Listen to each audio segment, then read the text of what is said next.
महावत नगर की एक आम लड़की रत्ना, जिसकी कुछ दिनों बाद शादी होने वाली थी, अपने पिता के लिए कुछ जंगली जड़ी बूटी लेकर जंगल के रास्ते गांव लौट रही थी। उसके पिता जाने माने वैद्य थे। सूरज को ढले काफी समय हो गया था और रात रानी के फूलों की मीठी मधोश करने वाली महक हवा में घुलने लगी थी। रत्ना तेज कदमों से चल रही थी। तभी उसे महसूस हुआ कि झाड़ियों में कोई हलचल हुई, लेकिन जब तक वह कुछ समझ पाती, एक धुआं के गुब्बार वहां पर उठा और वो उसमें समा गई।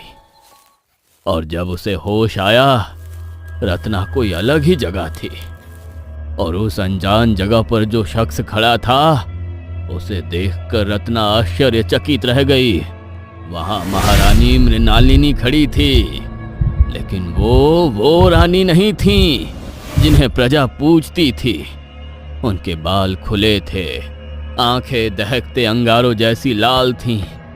रानी के पीछे एक साया खड़ा था, भद्रकाल। काले जादू की सिद्धियों पर उसे महारत हासिल थी। उसने रानी को अमर जवानी का ऐसा लालच दिया कि रानी इंसान से हैवान बन गई। बाबा ने पुरानी यादों के पन्ने पलटते हुए बताया।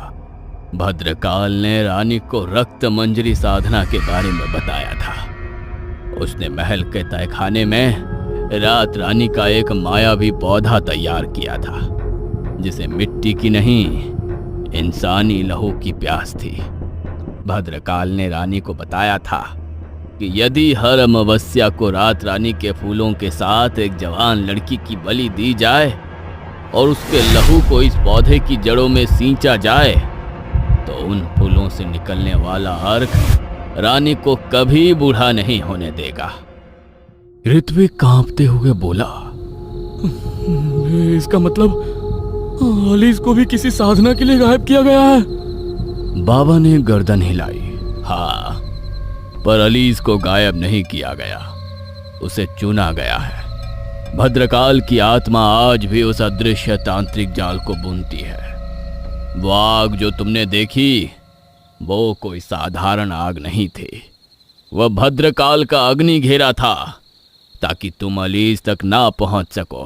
तभी अचानक जमीन कांपने लगी। जहां अलीस गिरी थी, वहां की मिट्टी फटने लगी और एक गुप्त सीढ़ी नीचे की ओर जाती दिखी। ऋत्विक बिना सोचे समझे अंदर कूद गया। नीचे एक विशाल पत्थर का कमरा था, जहां चारों ओर रात रानी के